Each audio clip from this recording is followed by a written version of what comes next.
Hi guys, welcome to yet another episode of Celeb 254, and today we have a special guest with us. As the first Friday of October, tunataka at least tuwabambe kidogo. If you have any questions, if you want to know anything else that we will not have covered, make sure to andika kwenye comment section. We'll be able to ask him. And in case you have any compliments, Pia, because we've tried. I really tried for today. So I will let him introduce himself for those who don't know him. Then we'll go ahead with our interview. Okay. Thank you. My name is Sakaja, for those who don't know me. And for those who know me, it's still Sakaja. Mm-hmm. Yeah. I'm the senator for Nairobi. And I'm glad to be on Past Life. Thank you for coming. Karibuni sana. This is the office of the senator. It's owned by the people of Nairobi. Okay. So in ofisi ya wananchi? In office yenu, yeah. I don't pay rent. I don't pay for water or electricity. Everything here is paid by you. Okay. So that's why the doors are always open. All right. To anyone. Okay. So on this interview, we'll be able to know a bit on politics, a lot more about life of politics, because I'm so sure you have more interesting things. I don't know. You don't know? We'll find out. Person. We'll find out. We'll find out. Because I also saw you said that you're an introvert. And oh yeah, you saw that on the interview I did with Nyashinsky. Yeah. So definitely we might know more than maybe unasema unajua. Sawa. Yeah. So on the comment section, msiogope any, but be respectful, obviously. Let me see those who have already joined us and what you're saying. Thank you kwa kila mtu. I can see the numbers, but sioni comments zenye mmeandika yet. Ellie Joy anasema ako tuned in. Thank you so much. We see Coco Chep. Thank you for everybody who's tuned in. And as we said, we'll be getting up close and candid with you. So kwanza tuambie, how did this political journey start? Ulianza lini kujua nataka kuwa leader and all that? Well, I've always wanted to be a leader. I think it's something I consider a part of me since I was young. Mm-hmm. My first demonstration was when I was 8 years old. Actually, 6 years old. Nikata kwenda pre-primary. Why? Lazima niende class 1. Because all my friends went to class 1. So we're in nursery together, and then a group has gone. I said, no. We're being taught the same things. I said, no class 1, no school. So that was politics. But even back then, I liked the news. I used to follow news, and I knew I wanted to be president one day. That's what my dream was. I was fascinated by leadership. That time it was President Moi, and what he could be able to do. Ile maziwa nyayo kuja shule, or when we stand outside to wave flags. So I went up in leadership, growing, knowing that. I was a prefect in school. And then I got into student leadership at the university. So I think the journey started a long time ago. Okay. Yeah. All right. You were part of SONU when in your end. Yeah, in Campo I was in SONU. SONU for me was almost a turning point, because that is where I got to engage with national politics. That time we had a referendum of 5C at Juzi, and I was involved in it somehow. That wasn't before I got into SONU. That time I was vice chair of the Actuarial Students Association. And then when I was in SONU, it was leading up to the election. Initially, I got in there because I wanted to do business. Because as a student leader, first of all, I had, I was struggling with paying fees and all that. But as a student leader, you'd have opportunities to go to cafeteria, kosha nguo, something, get a laundry. So I had a laundry, a salon, a kinyozi, and engaged in business. I had a nice room. But then even through that experience, I was able to then connect with President Kibaki's campaign. Yeah. In 2007. Sijui ulikuwa wapi 2007. Sijali, tunaendelea. Yeah. So I think from then, now the rest has been history. Okay. Yeah. And would you say kama the types of schools you went to pia molded you? Because we have shule zingine, not throwing shade, kama watu wenye wamesomea maushago pia wanapitianga lot. Lakini wamesomea Nairobi school shule ka hizo. Najua unachukia patch because you're in changes. And that's what I like not. Lakini hata pia mimi nikiwa high school I preferred changes boys to patch. Patch walikuwa a bit rough. Mimi nilikuwa St. G. St. Gorgeous. Yeah. That's what we used to call it. Yes, very gorgeous girls. Kwa wale wenye hamjui, St. George's was known for that. But hizi shule zenye ulishia, unaona kama pia zilikupea an opportunity to just outgrow what you've always wanted to do? I think school is important, which school you go to. But generally, because at a place Nico, in Senate, when I was in National Assembly, you have people from all types of schools. Yeah. So I think the real school is home. The real school is life and the values that are instilled at home. Because the guys went to the biggest schools, but pia wamechapa kiasi, you know. So there's no guarantee that if you go to a national school or if you go to a prestigious school, pia utaomoka. Yeah. There's something that must be new. It's your character. Yeah.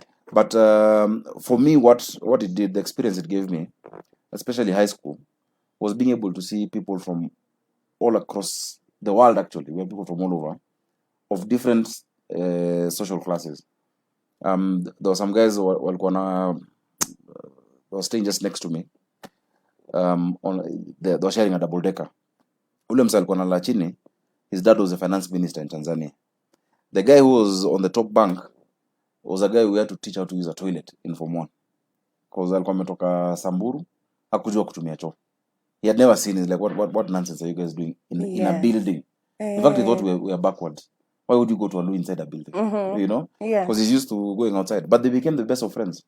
This guy would be visited na boxes mbili, moja ni ya huyu jamaa mwingine. And so for me, it helped me know that everybody is the same, no matter where you're from. What's most important is not someone's social class. It is their character. That is what defines a person. So speaking of character, Woki grew up kama mtoto. What were the characters that you had? Were you cheeky? Were you stubborn? I was very quiet. I was extremely quiet as a child. I would enter a room and no one would notice. I just keep quiet. I didn't have. I wasn't very outgoing. Apart from when I'm given a responsibility, like in school. All right. Then I'll be able to speak in public, etc. Alafu nilikuwa, I think I was an old child. Does that make sense? Old child? Nilikuwa mtu amezeeka. Ulikuwa na Because nilikuwa na thoughts watu hiyo wanautui. When I was a child. Nilikuwa sasa nini mnafanya? Isn't there more to life? I just go and look at my elder sisters. I'm like, you guys live for something more. Don't you want to do something more with it? And do you regret it now? No, I know. I think that's why I was supposed to be. I don't think there are mistakes in life. Everyone is made the way they are for a reason. Yeah. Definitely. So so before, sorry. Yes, I was very inward looking, and I was a very thoughtful kid. I don't know if that makes sense. It does. I had a lot of thoughts. I used to write a lot. And I guess now is when I'm expressing those thoughts at this age. Okay. All right. Before tuendele, I'd like to just tuone comments naona saizi mnazi flood in. Wairo J anasema akorada, thank you. Felix anasema Chinden Salimia Johnson Sakaja. Asante sana Felix. Yeah. Musna Haj akorada pia yeye. Cash is there. We see Kevin Karaoke saying niko na swali kwake cause nilimchagua. Yes. So definitely send in those questions and we'll definitely ask him, hoping that Tezakwa addressed all of them. We also see Felix anasema ati ambia Sakaja hustle yangu imekwama aniboost na 30k nataka kwanza mradi ya kuku hapa Masimba Kayole. And before we address this, I remember there's a time bado tukwa hiyo interview with Nyashinsky and you said watu wakiona tu wanaona tu huyu ana do. Watu wasema kuna do. I think ni vile tumeharibu watu pia as politicians, because those politicians who the only interaction is to give guys money. So people stop even valuing you as a leader. Umekuwa tu cashier ama ATM. People assume you have a lot of money. You can imagine kama ameniuliza 30k. Yeye ni mtu mmoja. Na anaona kuna vile mimi naweza kosa 30k. Lakini ajua watu wangapi wengine pia wameniuliza hiyo 30k leo. Yeah. Sasa kama nikipea kila mtu 30k, I'm not creating something sustainable. Yeah. You know? Yeah. I'd rather see how do we connect you. Gava iko na do mingi za watu. And the time I've spent in parliament, I've tried to bring in laws. Kama ile 30% procurement, National Employment Authority. Right now I'm pushing a startup bill. I'm doing another on prompt payment. Easy opportunities iko, lakini unapata watu wanasema that one even if I try I won't get it, so people have apathy and they don't Yeah. try. Lakini watu wamezoea vibaya Ukweli. kuuliza wanasiasa do kila saa. Yeah. Of course when I see a situation that needs help I'll help, but that assumption kuna place nimetoka tu saizi, I was going to see a friend somewhere. Umeingia kwa gate, umeenda of course unasalimia watu, the first question is mweshi unatuachaje, so Unatuacheza macho, unatuachaje hivyo tu, so you assume we're walking around with a bag of money to give everyone. Yeah. And I think that's a culture we need to change, but naelewa pia watu wako busy. Yeah. Watu wako busy time ya COVID. Things have been tough on people. And people need all the support they can get. All right. So at least huo jamaa kayole wa Masimba mwenye muuliza hiyo story ya kuku akuje kwa ofisi aongee na watu wangu waone vile wanaweza msupport. Okay. Yeah. Okay. Juu ya muuliza wa kwanza na mtu mwingine asiulize. So bado tu tukiongelea hiyo mambo ya COVID and how it's affected so many people. Yeah. So many people have lost jobs and all that. Yeah. How would you like try and incorporate your fellow leaders to help our watu wenye wame lose jobs and they still have to take care of their necessities? Saizi mashule zimefunguliwa, so they have kids going back. How are you planning maybe to join with other leaders to help in job creation? There's something I've been working on. Remember, I was chair of COVID, and part of it we said there needs to be a stimulus program for businesses and a credit guarantee scheme. Hiyo vile inafanya kuna countries zimedu hivyo. If there was a business that was running, and of course you had a relationship with your bank, but because of COVID, your revenues have gone down, and it can be shown that last year time kasa hizi hii business ilikuwa nafanya hivi and the year before, but because of COVID you've gone down. Now government was supposed to advance money where now you can get a very low rate loan, concessional loan facility that can even be interest free for a certain period to help you not fire people and help you stay on track. Right. And because of that we did a bill, pandemic response management, ikaenda National Assembly au MP wakaikalia. Sasa hao ndio wametuangusha. So ukiona ambia MP wako bana hiyo bill ilikuwa inaenda kuokolea watu. Remember that time we also talking about rent, we're talking about all those things. And you see at a time of a pandemic is not something that is normal. The last pandemic we had was in 1918, the Spanish flu. A pandemic is such a one in a lifetime thing that extra effort must be put in. So right now what we're focused on, sana Senate, is what we're calling post-COVID economic recovery strategy. Lazima gava itafute do. Of course revenue imeenda chini.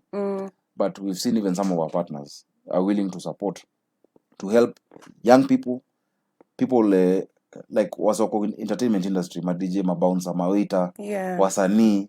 They've been getting nothing for the last 6 months. How do we help those on sports people? Guys who are working in the hospitality industry, they are really suffering, and that's what I'm pushing for now. Yeah, and I think even speaking on, let me choose maybe on hospitality, it was really sad because unaanza kuona hoteli zengine zenye maybe you visited when you were young or some chefs that saizi they're just at home with skills out of this world. And it's very sad. Very, very sad. And actually we're trying to also enlighten people about how it's hit people. Unajua kuna watu hawajui. There are people who their lives did not change in any way. So we really hope you guys will. We have an equal society. Yeah. Equal. Every in Nairobi, for instance, kuna slum next to an opulent place, a posh place. Out of hiyo place posh, kani Muthaiga na Mathare, ama Karen na Kuinda, ama wherever it is, Lavi na Ongwaro, many of them have no clue about the kind of life people are living. And so for us, we see ourselves as a connection because all of them are our voters. I won't just focus on the poor or just focus on the rich. All of them deserve leadership, but we need to make people empathize. The real utu is to know I have extra food, I'm throwing away food. Why can't I come together with other people in the community and support our neighbors? And I've seen some people doing it. Sana wangawendi na hizo vitu. But I think the rest of us really need to take that seriously, because there's a blessing that comes. When you have excess or extra, give support a family, adopt a family. It just takes like 1,000 bob. to support a family for food for a certain number of days. But many people would rather spend 30,000 for drinks, Okay. or for a weekend. That 30,000 can sustain many families for a month, So you can have your fun. You've worked for your money, but always set something aside, and that's something I learned since I was a kid. No matter hata ile place niko na nimefika mwisho, hata nikiona kwa SQ yangu, I always used to make sure the watchman kwa hiyo store ako na chai, hata kama ni sturungi ama ile mtangazaji ndufia, hata kama hakuna sukari. I used to make sure at least from what I have, they have to date. That is a rule that has to be followed anywhere I stay. Okay, that's nice. You've mentioned that you are a chairman of the COVID committee. Yeah. And we saw that you got into some altercation when you're allegedly accused for flaunting some regulations. Do you want to comment on that? No. Okay, no, I'll comment on that. I'm joking. No, I mean, it's true. I wasn't allegedly accused. It's true. I flouted the rules. And I took responsibility. Of course, now I think baadaye watu waliona ile siasa ilikuwa, because it was just before the Senate, hiyo process ya Senate, and I was already pushing an agenda that some people didn't like.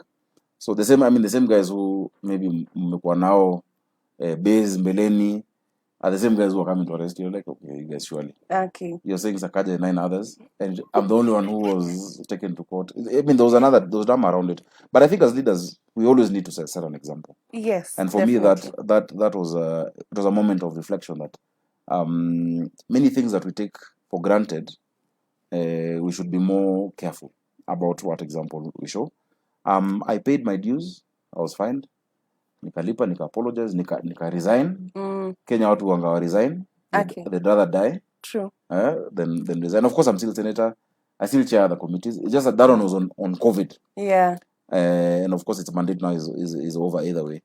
But I think beyond that, we've seen more people flouting rules and nothing being taken. In fact, kuna time nilitweet nikasema hizi rules ni za kunishika tu, because you're seeing Raila kona rally kubwa pahali, Uhuru akona rally, Ruto akona rally. I even wanted you to talk about that. Yeah, there are no masks. So the assumption is kwani the virus wakes up at 9 p.m. or at 11 time. Past 11. It's, I think the economy should be opened up, and we just understand that life must move on. Let's be careful, but life needs to move on. So hata curfew unaona tu itolewe mara moja? Hakuna kitu nafanya. Curfew 5 hours inadu.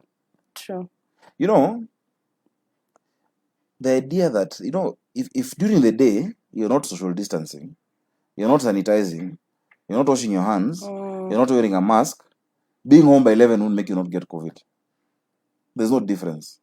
We need to observe hygiene, wash our hands, keep distance. It doesn't change after 11. Yeah?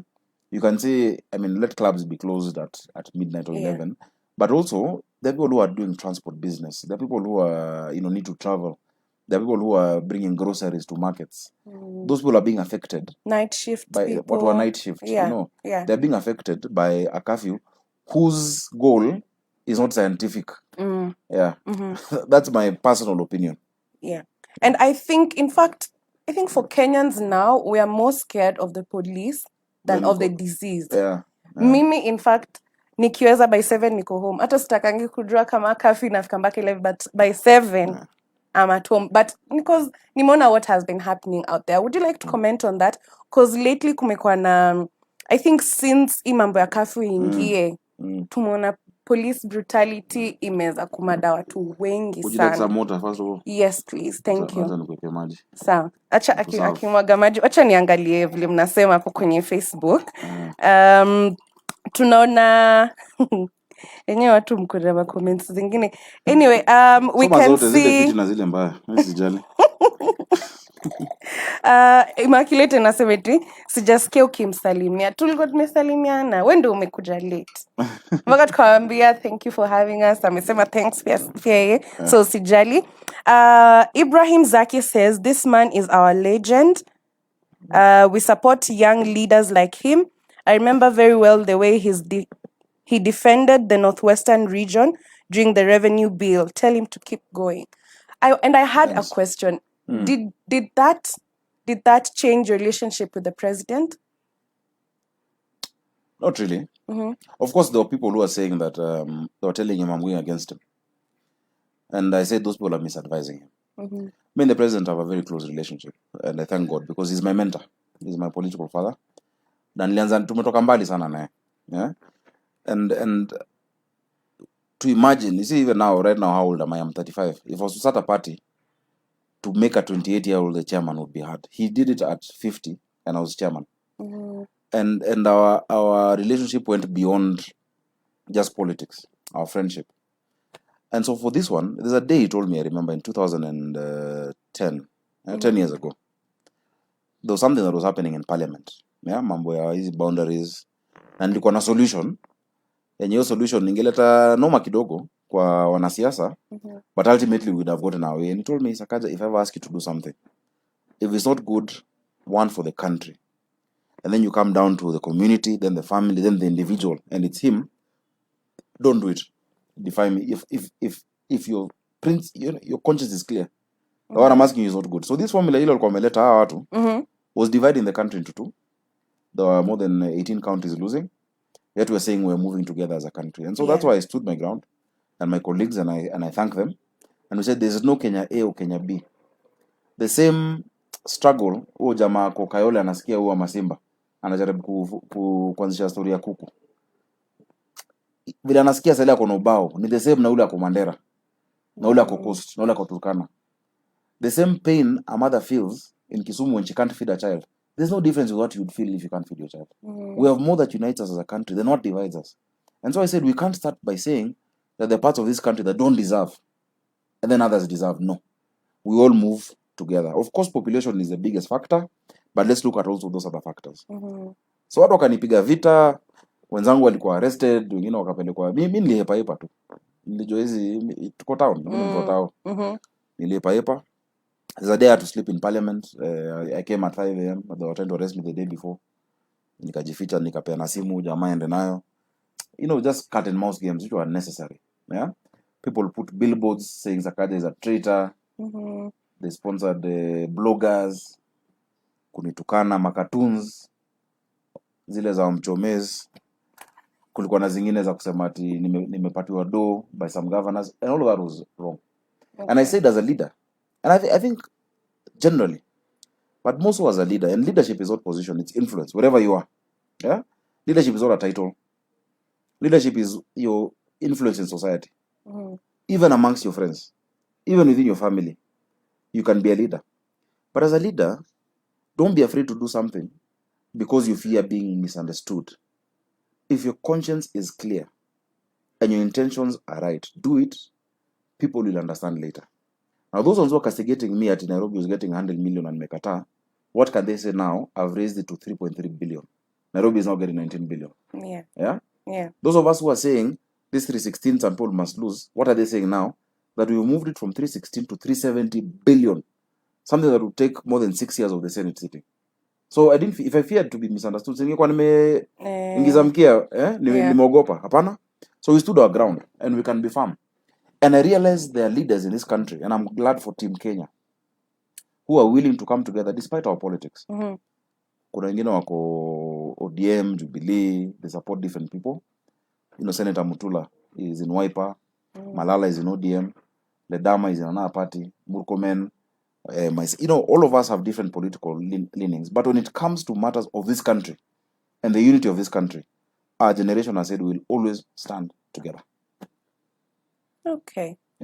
I think that's the assurance we also need to know that you have our best interest at heart. Atamkika in the parliament and whatever bills that you have, so long as you have us at the back of your mind. Lo umesema hiyo ofisini yetu.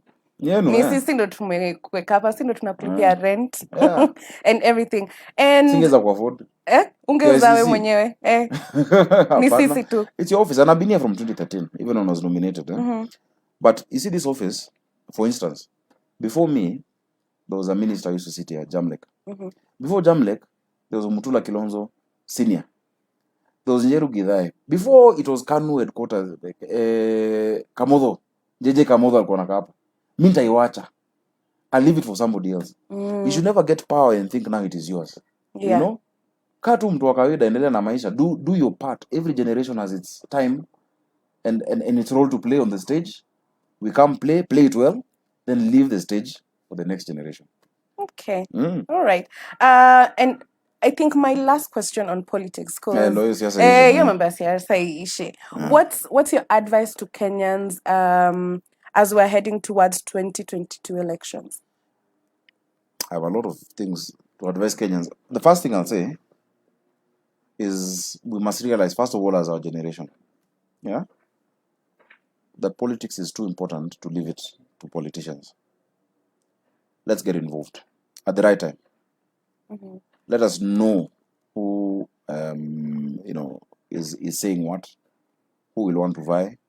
Let us even present ourselves, because a country is misled when good people say politics is too dirty for them to be involved in.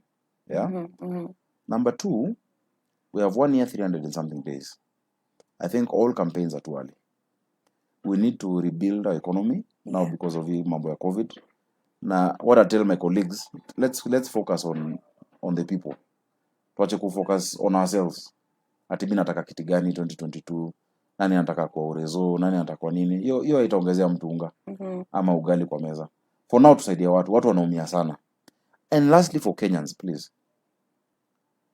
You know me, I'm the senator for Nairobi, where I have all communities. Mwambia watu mtaa, hakuna potoli ya Wajaka na potoli ya Wakikuyu. Ama kukatwa stima, Wakamba na wanakatiwa stima, ama maji. We have more that unites us than what divides us. Let's not see each other based on tribe. Your tribe adds nothing to you. Nothing. The biggest qualification of a leader can't be something he didn't choose. Did you choose your tribe? No. I don't even know it and I don't care by the way. I don't know your tribe. It doesn't matter. You know? So let's not go into tribal politics. Let's look at content. Let's look at issues and let us engage on issues. That's the kind of politics we need in this country. Okay. Yeah. I know there's so many youths who would like to get involved. Yeah. But unajua ile kufeel ni kama hata nikijaribu bado atapata wale wasenye wako. Ama they might think I'm too young. Though the last time we saw there are also young leaders as part of the government. But I think for youths wanafikiria ni kama it's hard to get there. You know, the Bible says in 1 Timothy 4:12, don't let anyone look down upon you because you're young. Yeah? But they're an example. This country, at every stage where it's needed to be liberated, if we start with the fight for independence, it was young people. Tomboya traversed the world. Yeah? Alienda UK. Kuna kitu ilikuwa Littleton Constitution, Lennox Boyd. He used to address, JFK was his buddy. John President of the US, Martin Luther King, in his 20s, not even that. I'm older than how old he was when he was doing those things. Yeah? There were young people that came together. Hata kina Moi walikuwa wa young sana. Yeah? The next generation that this country needed a moment was the multi-party generation. Kina Muite, kina maybe Raila at that point to some extent. He was just in his 40s, he's young relatively. But the guys in their 30s. Yeah? Look at Martha Karua. And they withstood a system. These first ones fought an international global empire. The British colony. Colonialists. But because they knew what their cause is and their season, they did it. This time again, this country needs young people to say, these divisions, this divisive politics, this focusing on yourselves, our economic situation needs us to arise. Yeah. To rise up as young people. If I thought that I would not get anywhere because I'm young, I was chairman of the party at 28. Yeah? Singekuwa hapa. When I was 21, I used to go to State House and address President Kibaki anachukua notes. I was 21 years old. When I was 24, I wrote an article of the Constitution, 89 on boundaries. I gave the solution. When I was 24. Hata Yesu alikufa akiwa 33. You know, as in this thing of we young, we can't do it. Ni watu wanatuambia ndio tusifanye kitu because they are afraid of what happens if we come together. Okay. Because of their old way of doing things can't go on. Yo kutumia tribe unaenda unagondi peke yako. Ushaona mtu amesema ati amekula do za NOS ati sasa ameita Wakikuyu wagawie ama Wajaka ama their generation. No. Atakula peke yake na familia yake. Yeah? So let us emancipate our thinking, our minds and break those bonds that are zinatushikilia. For very few people, wala watu wanasumbua Kenya hata si 50. Out of 47 million watu finje tu. Yeah? Let us free ourselves from those shackles. So finish the lyrics for me. Emancipate yourself from mental slavery. None but ourselves can free our minds. I can't sing. I can rap, but I don't sing. Unataka kuturapia? I- Ndo tuingie the easy side. Tushamaliza na politics. Tukiwa katikati ya hiyo easy side maybe. If I'm inspired. Okay, Ama sawa. watu wakituma M-Pesa. Sawa, mmesikia pia yeye anataka mwacheza macho. We see Wamwari wa Mhindi anasema msalimie na umwambie Nairobi tuko njaa, kama kuna lori ya chakula taleta, tutashukuru.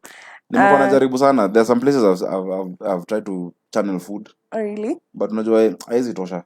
Yeah. Yeah. So we're really trying, even gava ile kitu ya kupea watu fao nini. It doesn't reach everyone. Yeah, but I understand it's a sad situation. And I've been seeing some individuals wenye wanajitolea kwenda kupewa safe food wana fight your back sasa. Imagine.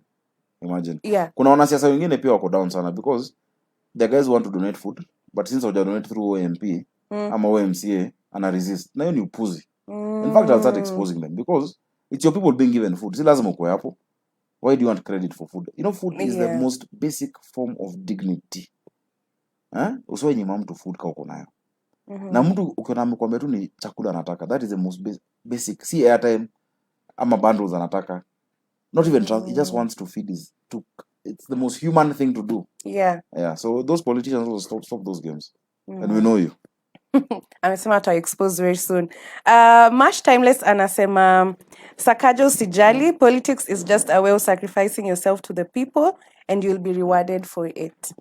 Then we see Anthony Kamau anasema pamoja Mhesh tuko na wewe ki spirit and everything, kazi unafanya ni poa. Asante. Chepikech Sambu says, let him tell us how he thinks of the current political temperature in Kenya. Yeah. He's a Jubilee member. Is he comfortable with the relationship existing between the DP and the president? I don't know if you'd like to comment on that. Yeah, I'm not comfortable with it right now, but I'm doing something about it. Okay. Yeah. Okay, so now let's move on from politics. Let's loosen up a bit. It's a Friday, and we want good vibes as we... Na tuko na mpaka tu saa 5, so... Oh, mpaka saa 5? No, not for this interview. Mpaka curfew. Oh, curfew ya saa 5. Nilikuwa nafikiria tunaweza kama mpaka curfew. Anyway, what else do you do apart from politics? Yani kama ni side hustle ama your hobbies, what else do you do? Of course niko na side hustle because nikitegemea tu isalo kwa senator, hapo watu wa Nairobi wamenipatia kura tena, ndarudi square one. Okay. So I've always been entrepreneurial. From the time I was 18. In fact, my company, one of my oldest companies, I registered it in when was this? 2004, 5. That's when I was 20 years old. It's called Arthur Johnson. And to date it exists. I do a lot of business with it. That's in finance sector. I'm in advertising. I have different interests. I have different business interests. Of course, sina hiyo time yote, so kuna watu wanafanya hizo kazi. I can't do all of that because it will take me away from serving the people. But of course, for me, what I am very keen about, even on my advertising and all that, is sijawahi fanya biashara na serikali, because it will be a undue advantage. So most of my clients, actually all my clients are in the private sector, whether it's marketing, whatever it is, so there's no conflict of interest. Juu kutafuta hiyo business, mimi natafuta kwa ministry, you know. And it's the same way when I did this 30% AGPO ya kupea mavijana 30% or women, person with disability, then you can get a certificate. I have never gotten that certificate. I've never gone for it because I don't have the disadvantage that another young person would have, that would need him to get an AGPO certificate. I have never applied. Any company that I own or associated with me has never applied for AGPO. I think it is for those who are disadvantaged, or rather who don't have the advantage I would have by being either known or being influential. Yeah. So hiyo ndio biz. Na pia watu kawa na ideas fiti za biz, move na biz. And I think the problem in this country, tumecriminalize biashara. And so for me, what I do, any company I have, I keep my name in there. Sifichi. juu wanasiasa wengi wanaficha alafu wanafanya vitu chafu chini ya maji because you criminalized it. My name, will go search, you'll find my name there. Yeah, because I think we need to give value to doing honest business. Yeah, and paying your taxes and not using undue ways of getting business. So I keep it there, and I'm proud of it, and I encourage young people to register businesses. And the countries that have developed in this world are because of SMEs. Ukenamaju, every 10 steps is a kiosk, not a kiosk, it's a shop. It is a business, an eatery, a restaurant, somebody doing computer things. So let's try, and that's the only way to go through. So that's biz. Hobbies, squeeze sina hobbies sana juu kazi ni mob. But I enjoy music. Yeah. I enjoy music, listening to music, playing music. I used to play instruments. Squeeze sina time. My instruments are rusting in the house. My guitars. But I used to be in a band. I used to play and rap. I enjoy traveling. Okay. But sasa tumefungiwa na COVID. Yeah. But I really enjoy traveling and seeing other cultures, other people, locally and internationally. Kwa tu vile vitu ziko there. I didn't grow in a background pale nilikuwa naweza ku travel nje. In fact, my first time to travel was when I was 24, 25. Yeah. That was my first time to leave Kenya. Sikuwa nimetoka Kenya mbeleni. But since then, nimeenda pia sana. Okay. Nimeona cultures mingi. Yeah. So those are my main hobbies, and I like reading, of course. Okay. Yeah. Okay. And unaona tumeongelea pia mambo ya celebrities, DJs and artists vile wamesuffer sana during this time. And I was having a conversation with someone, and someone told me if they had a side hustle or something else that is streaming in income, hawangekuwa na complain as much. What's the financial advice that you'd give hata sawa now that they're getting back to their showbiz and all that? What's the best financial advice that you'd tell them? Well, I don't think I'm a financial expert, but from experience, what I can tell them is, you need to diversify your streams of income. Yeah. It sounds easier when you say it than when you actually do it. But you see, if you're an artist and you're only relying on music, because that is the example you've given me, try and do some merchandising as well, for instance. Yeah. When you do merchandising, also kuna mavitu zinauzwa. If you look at some of the biggest artists, they're rich not because of their music, but because of their merchandise, they're in fashion, etc. Na wanauza hizo vitu. Yeah. If you're a singer, yeah, try and start teaching young children how to sing for a fee. Yeah. Within your area, start some form of voice coaching, because people want it and they see you and your product. You yourself are the product. Yeah. Leo nikasikia, who is a good singer? Who's your favorite singer locally? Locally. Hey. Wako wengi? Someone who sings nicely. Ama watu wametapa, in your opinion? No, wote wanaweza. Mi wanasikiza a lot of Kenyan music. So give me an example of one. Let me give you who. Do you know Steph Capella? Yeah. Yes, let's use Steph Capella. So imagine, kuna poster zimepeanwa. Capella is starting a music camp for kids between 10 and 15. Wouldn't you take yours if you're a child? I would. Yeah, because ushaona hiyo brand ana charge kadhaa mathao mbili. You do that. That's another stream of income. You get? Yeah. Because you're already a brand as your name. If me, for instance, I decide to give, although now I'm a politician, I can't charge people. But if I was to say, okay, I'm going to teach children about public speaking, confidence and etiquette. Bring your kids to KCC tomorrow. I think there'll be more than 2 kids. Definitely. I think so. Yes. Because I embody what I'm trying to say. So the point I'm saying is, and even for the rest, even if you're not a musician, jaribu kaa soli yako ni side moja. For instance, kama let me start from a lower cadre. If for instance you have a shoe shine, also sell sweets and sodas next to it. Yeah. Do the things that zinaingiana nayo. These days jobs are being done online. Yeah. People are selling things on Instagram, on Twitter, on Facebook. Buy things in bulk. Look for capital. Vunja. People have started like that. Yeah. And are doing big. Millions anakufulia watu nguo.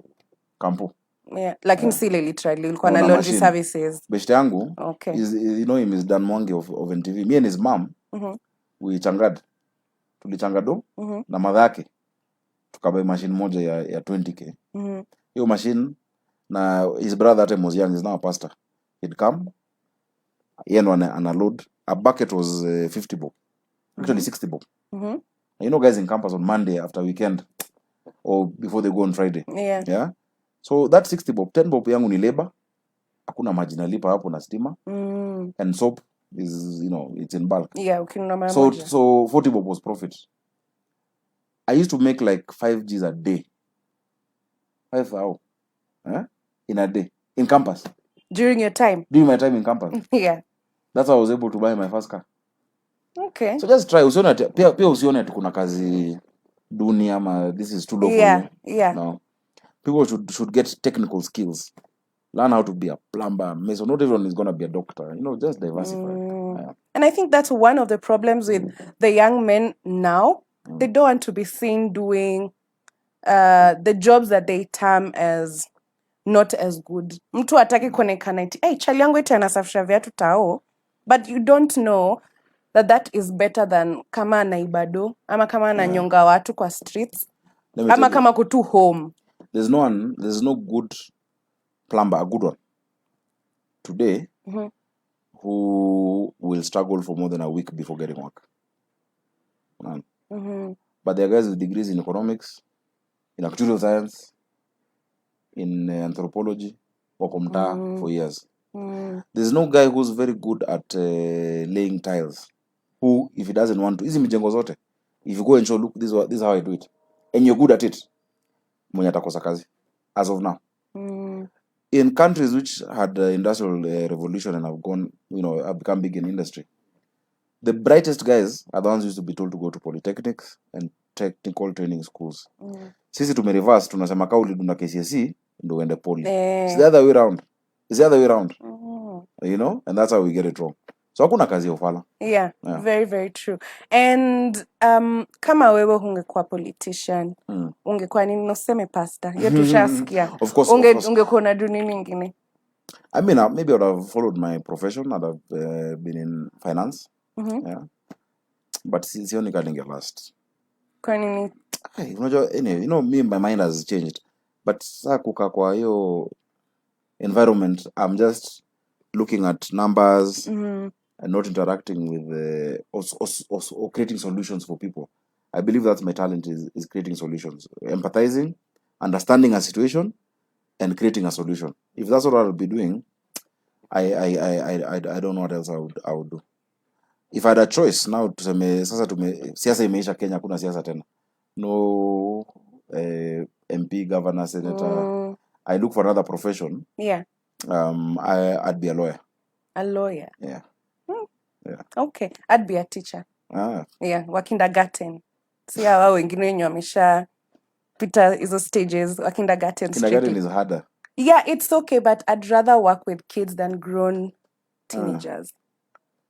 You know, mtoto ukimwambia kitu anakusikia. Mara nyingi kama wewe ni mtu mzima. Kuna watoto? Kuna watoto? Kwetu kuna watoto. Na wewe wananisikiza. Mtu mwenye ana watoto anaweza sema watoto ukiwaambia kitu unasikiza. Mtu ana watoto pekee anaweza sema hivyo. But definitely I'd still want to do that. Ama ni yeah, but it's good. Daktari wa watoto. Pediatrician. Yeah. So sorry, you also love kids? I love kids. I love kids. But for short spaces of time. Which is not for long. That you cannot read the whole day for kids. Who is he? I love their company, but I don't think I have the kind of patience to keep repeating the same thing for the whole day. Okay. And I think that's my weakness. I need to learn how to be more patient. Yeah, watu katika tu patience. We see Mash Timeless anasema mimi chali yangu anauza miraa. Pole, miwa.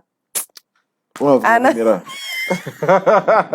I think watu zangu zimeenda mbio. Mimi chali yangu anauza miwa na wheelbarrow, and I'm very proud of him. That is really nice because we have men getting into very dangerous deals and they end up losing their lives or even getting into very compromising situations. So endelea tu kumshukuru, usiwahi mdharau. Franco Cash says Ona hiyo. Nimeona hiyo. Umeiona? Tell Sakaja to give me 1 million. Nifanye ukulima nikuwe nikilipa pole pole. Unataka kumwambiaje? Hata mimi nataka hiyo 1 million. Sasa kila mtu anataka hiyo pesa. Kila mtu anahitaji 1 million. So let's talk about your tremendous weight loss. Had you planned to do this? Ama Of life course. ilikam. Unajua hii time ya COVID pia watu kwa Esto ndo wameanza ma workout na nini. Hizo zikudu hivyo sana. I planned it. I've always been big. Very big. But at the time I decided, that was 2015. In 2015 I was 145 kilos. Because in our family we are very big. Hata tuko na WhatsApp group ya ku lose weight. With my cousins and aunties and uncles. So there's that natural thing. But I realized, especially because of my kids and being able to run around with them, enjoy them, I said no, let me get a more healthy lifestyle. So far I've lost around 47 kilos. And the secret mainly by there, 80% is food. It's watching what you eat. Carbohydrates, sugars, sweets, vitu kama hizo kuzipunguza, sembe, machapo, and more of proteins and veggies. Of course you need some carbohydrates, but it's mainly food. Of course I gym. Each time I COVID is a gym, not tu kweli. But before, I would exercise and get physically active. I think it's important because I feel younger. I feel like I look younger than I was. You do. Yeah, I look younger. Of course kuna watu wana prefer wale nilikuwa nakaa nikiwa mbigi, but hiyo ni shauri yao. They're not the ones who have to tell you deal with health issues. Yeah. Because your health is what's most important. So I'm liking it. I think my suits fit better. I'm more alert. I breathe better. Sasa hii mkikorumasikia tu kwa mic tu nimehema natoka jasho. I don't think it's a good look also for a leader. I think leaders should be trim. You think so? Juu inakaa tumedishi tumekula dozi. Hata makarao sasa ukiona tu karao na kitambi. You just look corrupt and lazy. Yeah, so I didn't want that. So kuna time DP ndo aliniambia, wewe sasa you're very smart. You're a sharp guy. Many years ago akaniambia sasa rudisha pate mwili ya kiongozi. So nilisikia this. Kwambia sawa. Utaona revenge body. So unaona nimekata. Okay. He's actually challenged me. He said, well, sasa you have a bright future, but you're too young. But then I like how that I was big then. Because imagine that time, nilikuwa chairman of a party. Niko 28. I'm chairing wazae. Older than my dad. I need to be imposing also a bit. Ningekaa sasa kasi kapienga mse mdogo, no one would respect me. So even my size was imposing. Sasa vile mnanijua I can look my age. But then I looked much older. No one would ever understand that I was in my 20s. Okay. Yeah. And what is your favorite workout? My favorite workout? Squats. And worst? Zenye upendi? First of all, I don't like running. Zamani nilikuwa na run, nilikuwa nacheza sports. But hii kurun ndani ya gym on the treadmill, I don't like it. And the mountain climber. Hiyo ni noma. Yeah. Okay. But I like weight training. I used to do a lot of bodybuilding before. So now I'm focusing more on weights, kurudisha muscles. Nirudi kiweda kiasi. Na wewe unasikiza nini? Sasa leo una workout, ngoma zako most ukanga nini? Ama unasikiza ngoma? Of course. Ni hip hop za kina nani hao? Jay-Z is my favorite. Kendrick. 2 Savage. Yeah. Okay. Unaona ulikuwa sasa introvert lakini nasikiza peke yangu. Okay, all right. And I'd like to just know what's the worst money. Of course, Nyashinsky. Sijasema Nyash. Oh, pole. Nyash, me I love Nyashinsky. I think is possibly the best we have. Nyashinsky, Calligraph, Octopia anajaribu. We have pretty good rappers. Very. But matimes zetu tulikuwa na marapazo wanaweza pia zaidi. Kina Bamboo na Abbas. Yeah, by the hata walipotelea wapi? Wako tu. Bamboo I know is wako tu. Yeah. Walizo siku hip hop ilikuwa imeshika. Yeah. And they tried. But this new generation also is doing amazing stuff. speaking of this new generation, unaona ni nini yenye generation Z or Z are getting it wrong about life? Number one, I because you see, I've interacted with much older people throughout. Mm-hmm. In fact, there's a time all my friends were in their 50s. Yeah? I never passed judgment to a generation because hata walikuwa wanasema pia sisi tume. Yeah. Sema nyinyi vijana wa siku hizi. Alafu mnaambia pia nyinyi wazee wa siku hizi. Si kama vile ilikuwa mbeleni. I think every generation has its challenges. It has its unique challenges and its opportunities. The thing with the generation is that we're very, maybe it's not even ours, Generation Z sasa ni you guys who are after. Yeah.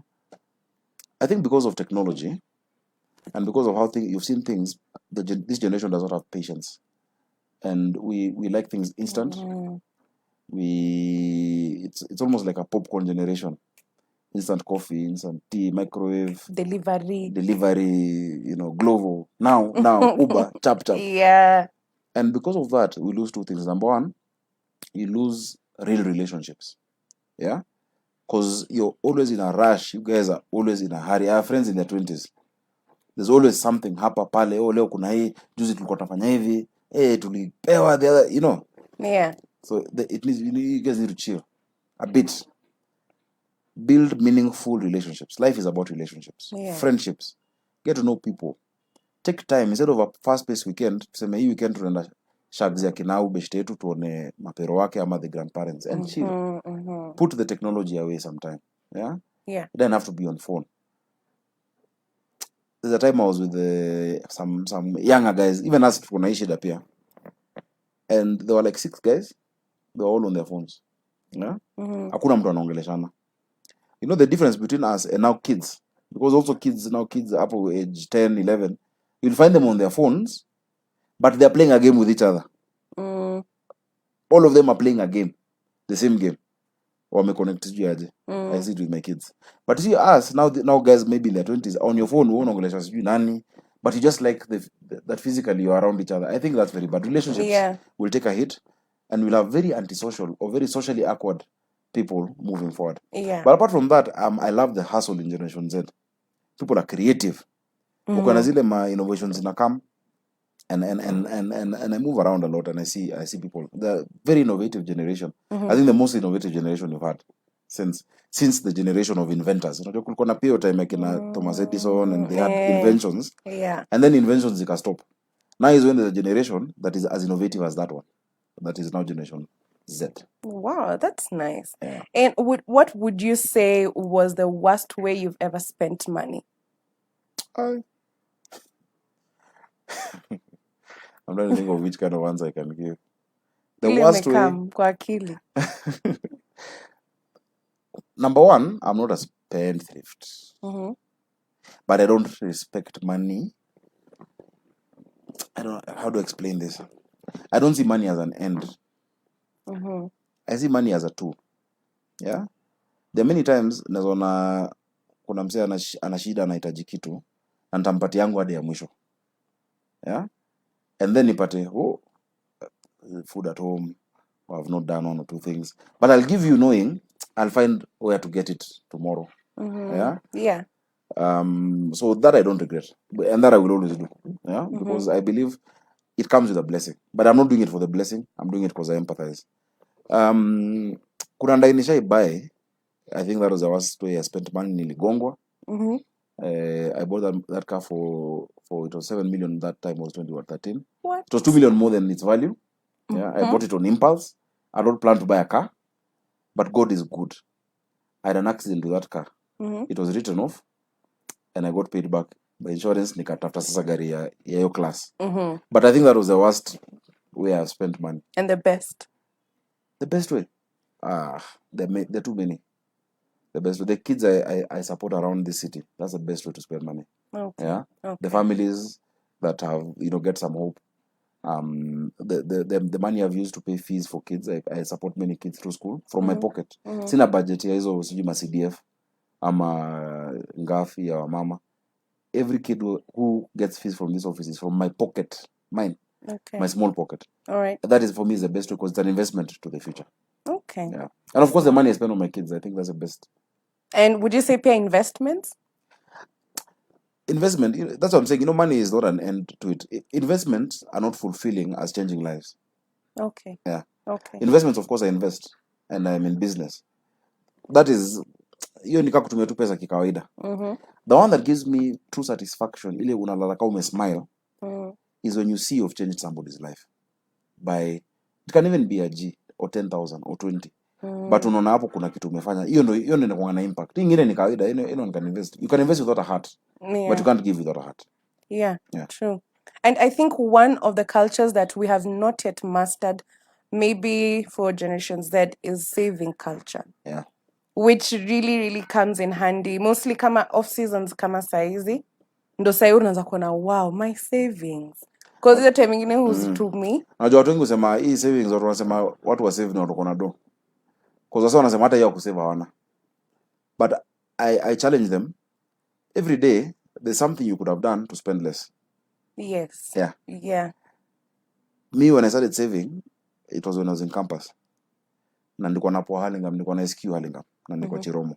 Na nilikuwa nasema sasa nipande ma3 mpaka Tao, afu nipande nyingine mpaka Chiromo. Yet naweza tembea mpaka Tao na nipande ma3. You get? Yeah. That 50 bob you've saved ama so. Yeah. Every day it becomes 3,000 a month. It becomes something else in a year.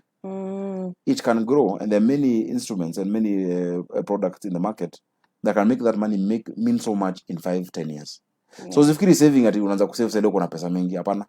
Save your 1,000, save your sotano, save your roabe, whatever it is that you have, save it. And keep it, not just save it under your mattress or something. Get a fixed deposit account with a good rate that can help you save. When you get somewhere, by the kwanza madem, chama si kusave. Really? Chama ni kupostpone. Anyway, I know I'll get in trouble. If you take a G, let's go to 1,000. We are 1, 2, 3, 4, 5, 6, 7 people here. If I had kept that 1,000 and another 1,000 next month, I'll still have 7,000 in 7 months. Yeah. Instead of kupeana next week tunaenda kupea huyu, alafu mnaenda kwake, hiyo 7,000 mmespend kwa kupika chai na mandazi already na ma snacks. So tayari hiyo do mmekula.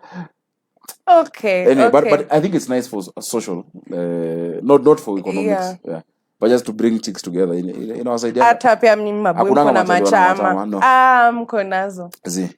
Mko nazo. But hao ni machali wana mama. Ile kitu kuna kama machali ni we have investment groups. So for instance, like sasa kutumia example yangu joro watu wana different.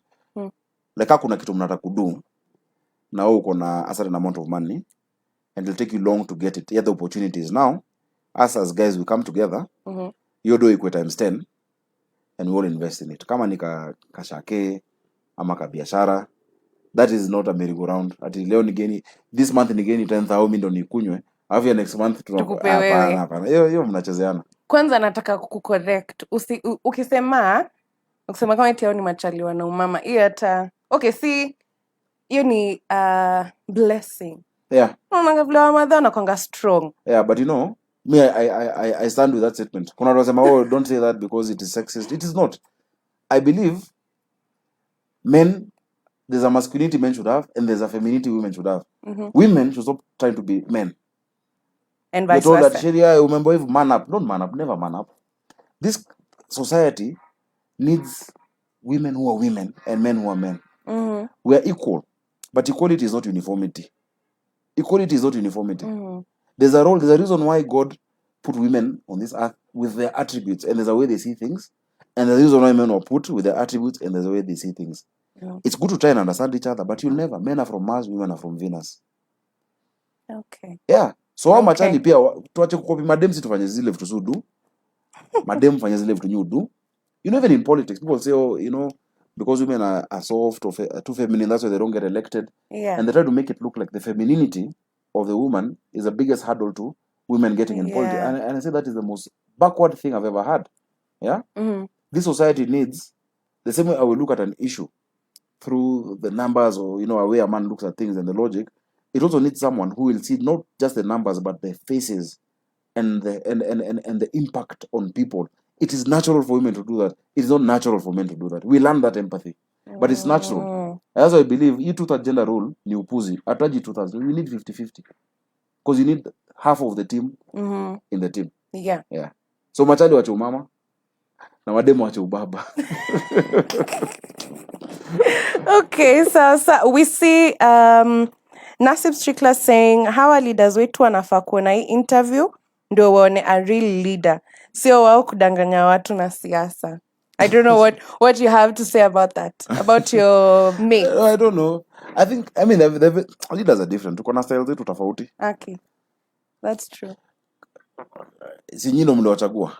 Yeah, you chose your MCA, your MP, your governor, your senator. So if you chose a senator who's like Sakaja and an MP who is like, which example can I use? Ule anachomanga sana. Acha nisichome. The kind of whichever MP you've used. Mwenye ni bure. Alafu MC. See, you're the same person who's chosen them. Yeah. Now if there are not enough good people vying, you vie. Or come up with people to vie. Yeah. Yeah. Definitely. Yeah, I mean, that's what I think. And I'm sorry. But that's how I think. You know, so many people even watching or in society think you made a decision when you go to the election. Yet ushachaguliwa watu wa kuvotia. Walichaguliwa kwa party nominations. How many people are members of parties? We choose not to be members of parties because we think it is dirty. Yet a certain category of Kenyans, sana wale wako kwa maslam, wale wanalipwa, ndio watakuja kwa nominations wa kuchagulie menu. Then you think you're making a choice, yet you're pre-selected for. So what you're choosing is the tallest person in a class of dwarfs. You're not choosing the best leader. And that is the fallacy of democracy. Okay. Okay. So lastly, we'd like to know, are you planning to vie for the governor's seat? Of where? Nairobi? Yeah. No, I'm not. Right now, I'm not planning to vie for anything because I'm still working as senator. All right. So I'm not planning to vie. When the elections are declared, I'll plan to vie. Yeah. Okay. But for now, people get elected, and the minute you get elected, you start planning your next election. So you end up not working for your people. Yeah. So I'm not a candidate. I am a sitting senator who still has 1 year, 300 days. In fact, to be exact, 1 year, 303 days left.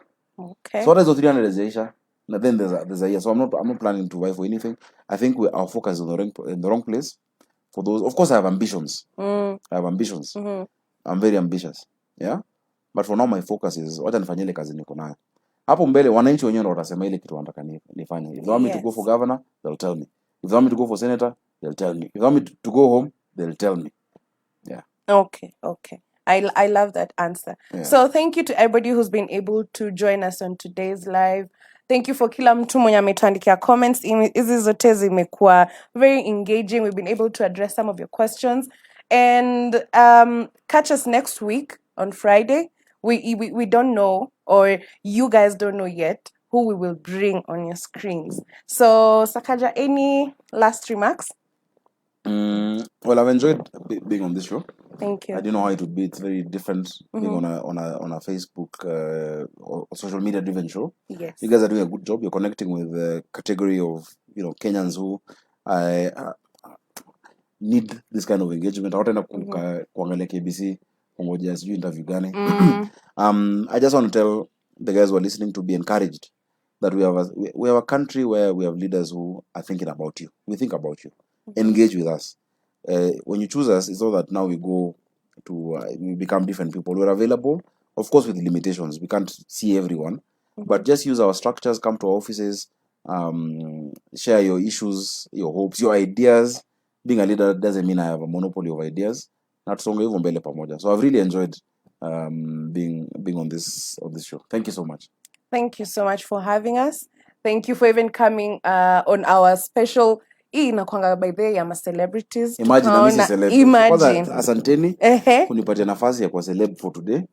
But I'll go back to my normal life. I'm not a celeb. I'm a public servant. Yes. Yeah. And it's okay. So thank you ata for kuitikia hii section. Unajua watu wengine wanaona kwani mnanichukulia aje? Mnanika kwa the less serious side. That's why we started a bit with politics, but most of it was knowing you as a person. Thanks a lot. Yeah, thank you so much for having us. Okay. Thank you. And keep it Pulse Live.